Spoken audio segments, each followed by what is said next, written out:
Alright, what's going on, guys? Trev back again, here to bring you another video. This one's going to be doing my monthly review for this month's issue of the Walking Dead comic book series. This one is for issue 156, Queen and King.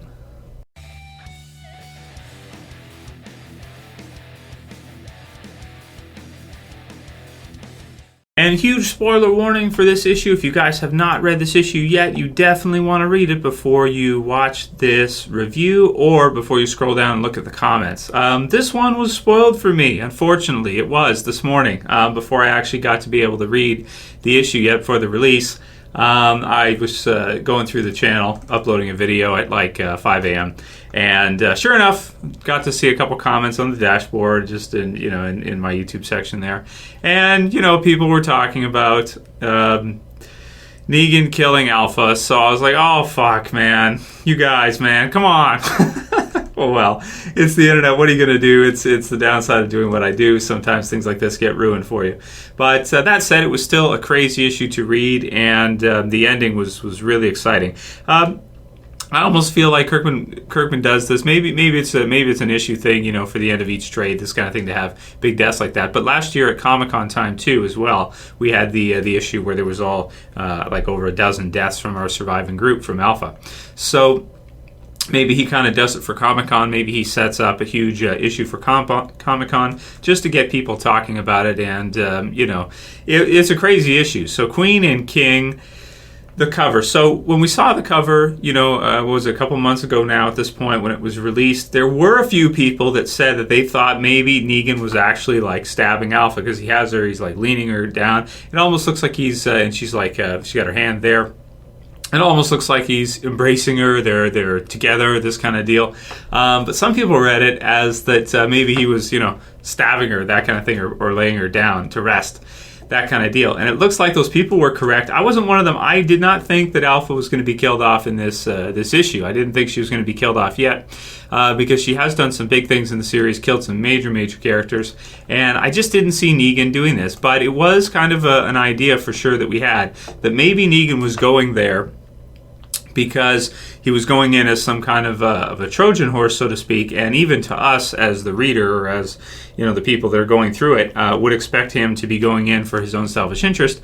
But maybe, and it's still kind of not obvious which way Kirkman is going with this, because at the end he says, "Wait until Rick gets a look at," or let me quote it. Wait until Rick gets a look at you," as he carves her head off. Brutal, man.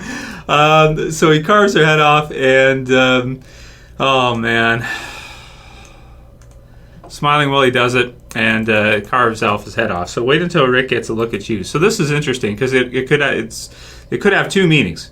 Wait until he gets a look at you because he's come in and he's taken out the Whisperer's leader now.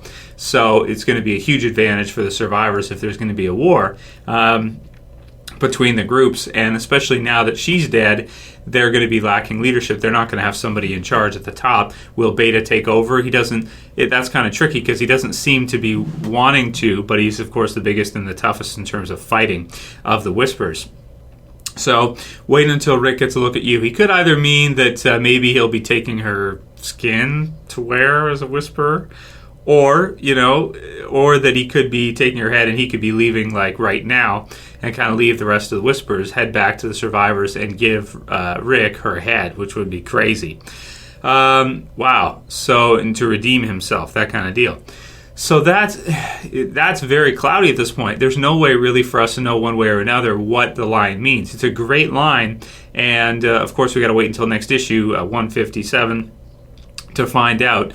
I would tend to think that it means that he's going to stay with the Whispers, but he says he doesn't want to. If you look at the covers, if you look at 157, you've got Alpha, and there's blood splatter behind her, which has a new meaning to me now, of course, obviously, and you guys too.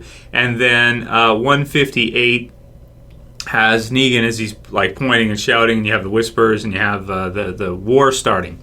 So it's going to be interesting to see which side Negan's on. I don't think it's obvious. He doesn't want to be here, but does he want revenge on Rick? Does he hate Rick? Or does he actually kind of like Rick and kind of want to help?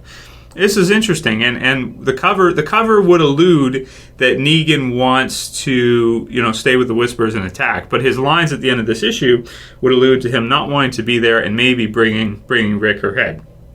So, you guys can write your comments below. I really want to read them because I want to hear what's your interpretation. I don't think you can say one way or another for sure. This is the right way and that other one's wrong. 50-50, I'd almost say at this point, of what Negan's going to do. You never really know what Negan is going to do. But it does sound like, based on his lines, that he doesn't want to be there, and maybe some kind of war will break out anyway, even though Alpha is now dead. Maybe Beta will take over, or maybe somebody else from the group will.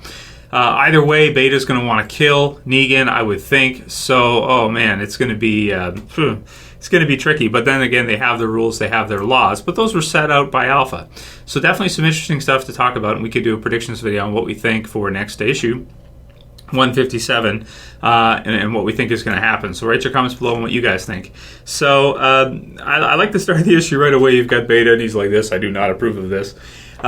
He hates Negan. It's obvious he hates Negan from the get-go. Now that Negan has killed Alpha, he's really going to hate Negan. And I would tend to think that he's going to want to kill Negan if he's given the opportunity. So that may be a good reason for Negan to split, or for Negan to maybe take a stab at him and try to jump him. The problem is that Beta is so big, and he's so strong and everything. He's got maybe 50 to 100 pounds on Negan easily. It's going to be tough to deal with for sure, and he seems to be pretty athletic and have a good reach and have some pretty good knives and stuff. So it's pretty tricky, man, unless Negan can get his hands on a firearm or something. So aside from that, the rest of the issue is pretty good. It's a pretty good setup. It's totally focused on, of course, Negan and Alpha and their kind of relationship. And I liked how they did it, because when it was spoiled for me, I was like, what? He's going to kill her? That's too early for that. But there is some kind of a time lapse as you're reading through it. It's kind of like it's skipping through Negan's experience with the Whisperers. He shoots a boar, which is funny, and he says, "Fuck yeah, you see that shit?" He shoots it with a longbow, which is funny, and he's got some funny lines as we go through, as he always does. He talks about getting the mic for a second, and there's a pretty good conversation that we should actually probably break down. He kills a few zombies, that kind of stuff. The others seem to be impressed that he's able to do that. But this is Negan we're talking about here. He is really, really tough no matter what. And even though you have characters like Beta, I mean, still, Negan is super tough. Then he sees a girl being attacked, or attempted rape, and he stops it. He jumps in, and he beats the crap out of the guys, which I actually thought was kind of admirable and kind of cool. But then Beta steps in and cracks him on the head and tells him to stay down, and that this is kind of the way they do things. They let people just kind of... It's definitely an interesting conversation of the way Alpha and the Whisperers do things, where they just let everybody fend for themselves and defend themselves, and if they can't, then whatever happens, happens. Definitely not in favor of women, though, that's for sure. And Negan is absolutely right about that. It's just a weight advantage, that men can have over women. I mean, look at Beta. He's probably 250, and most women are going to weigh under 150 or somewhere around there. So yeah, and obviously more muscle mass, more testosterone on men. So it's definitely an interesting discussion they go through. And man, there's even one talk about sadism, where Negan talks about the things that he had to do, and let me try to find the exact quote. And he questions her about what she does and everything. And he finds out that it's really just kind of an act, because of course you can't 100% shut off your emotions no matter what. I mean, even in the real life too, people do it constantly, especially with drugs and that, right? They use drugs, be it alcohol or whatever they're taking, to depress the frontal lobe. So the activity in the human part of the brain basically is up here. This is your human part, pretty much. You have the limbic system, and then you've got kind of the old brain, so to speak, which is your more animalistic brain near the back, as well as your occipital lobes, and it all fits in together and creates it makes us who we are. So, but you have different parts of your brain. And so the way Alpha sees things is kind of like she sees it as sort of like they're all animals, this kind of thing. But you can't really be and not feel emotion. However, And losing, there's also some talk about losing people and how that makes you stronger, this kind of thing. It's kind of, it's an interesting conversation, is what I'll say. I suggest you read through it. I'm not really going to give my thoughts on all of it because they both kind of argue back and forth about their kind of stances. Alpha feels like she's right, and Negan kind of shows her that not really. So I'd have to side with Negan with regards to the conversation and everything there. But then again, he does talk about enjoying what they're doing as they're doing evil, and then he seems to do it at the end himself. So he says he doesn't enjoy it, this kind of deal, but he seems to enjoy it if you look at his face near the end. So that's kind of tricky. You know, you can't really trust what Negan says one way or another.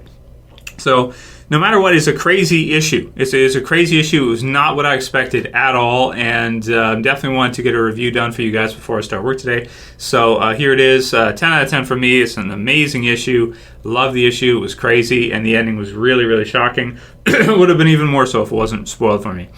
So anyway, let me know what you guys think, and I will probably do a predictions video on what I think is going to happen next. It's really tough. I got to think about it quite a bit, and what Negan's going to do really is the question. Is he going to leave? Is he going to stay with the Whispers? Oh man, really, really tough. Write your comments below, guys. Let me know what you think, and if you liked the issue and you liked the video, please thumb it up below. You can also share and favorite, and if you're new and you want to subscribe, you can subscribe at the bottom left for more Walking Dead comic book series reviews as they get released once a month. That's it for this video, guys. We'll see you again real soon. As always, it's Trev, and I'm saying peace. Later, guys. See ya. You better subscribe.